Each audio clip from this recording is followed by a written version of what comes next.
ఈ బాధలను ఎదుటి నుంచి పోవాలంటే ఎలా ప్రయత్నించు. అసలు బాధలు ఎందుకు మన ఎదుట ఉంటాయి, ఎందుకు బాధలు మనలో ఉంటాయి, ఎందుకు మనము బాధ కలిగి ఆలోచనలో ఉంటామో తెలుసుకుందాం. ఆ బాధలు పోవాలంటే మరి ఏం చేయాలో కానీ తెలుసుకుందాం.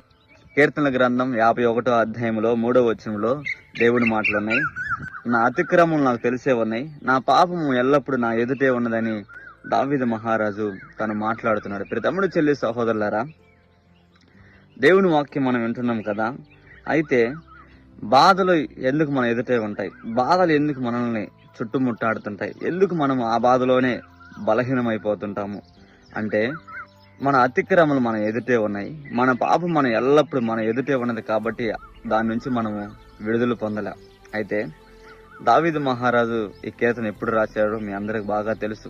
ఈ కీర్తన 51వ కీర్తన అందరికి బాగా తెలుసు. ఎందుకంటే దావీదు మహారాజు పశ్చాత్తాపడ్డాడు, ఏ రీతిగా కన్నీరు కార్చి దేవుని దగ్గర తను ఒప్పుకున్నాడో తెలియచేస్తుంది ఈ కీర్తన. అదే రీతిగా పాపం తన ఎదుట ఉన్నప్పుడు, అతిక్రమలు తన ఎదుటున్నప్పుడు, అతిక్రమలు మర్చిపోకుండా, పాపమును మర్చిపోకుండా తను కలిగి ఉన్నప్పుడు బాధ తెస్తుంది, నష్టం తెస్తుంది, కష్టం తెస్తుంది, ఏడిపించేస్తుంది.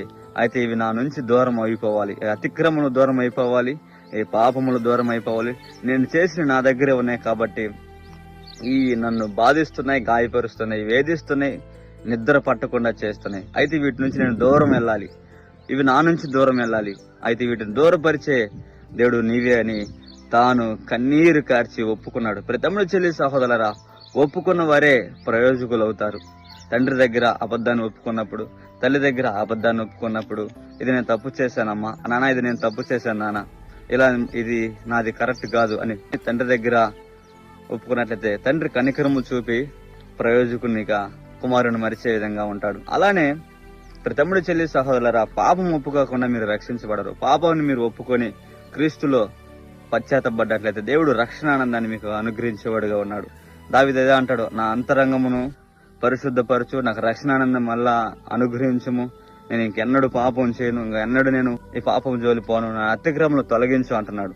అయితే దావీదు ఒప్పుకున్నప్పుడు దేవుడు అతిక్రమములు తూర్పుకి పడమలకు ఎంత దూరంలో ఉందో అంతగా తాను వేరుపరిచాడు. ఈ రోజు మరి నీ ఎదుటిన్న బాధలు గాని దేవుడు తొలగిస్తాడు. ఒక పాపం వల్ల, ఏదో ఒక పాపం వల్ల నువ్వు బాధ కలిగి ఉండొచ్చు.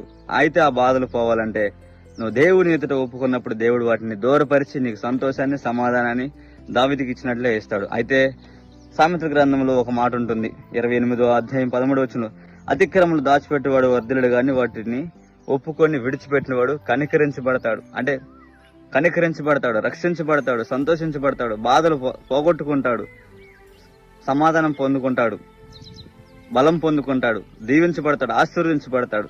అయితే ఎక్కడ ఒప్పుకోవాలంటే యేసుక్రీస్తు ప్రభు దగ్గర, నీ అంతరంగంలో నుంచి ఆయన దగ్గర నువ్వు ఒప్పుకున్నట్లయితే, నువ్వు ఎక్కడున్నా సరే దేవా నేను పాపిని అని ఆయన ఒప్పి చూసినట్లయితే ఆయన రక్షించే దేవుడుగా ఉన్నాడు.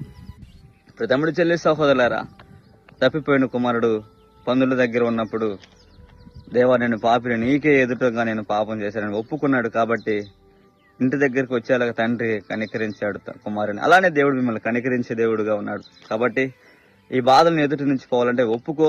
ఈ బాధలను ఎదుటి నుంచి, ఏ బాధలో నువ్వు ఉన్నా సరే ఆ బాధను ఎదుటి నుంచి వెళ్ళిపోతుంది. ఆ బాధలో నీకు సంతోషం, సమాధానం దేవుడు అనుగ్రహిస్తాడు. అయితే నువ్వు ఒప్పుకో. ఒప్పుకున్నవాడే ప్రయోజకంగా దీవించబడతాడు, ఆశ్రయించబడతాడు.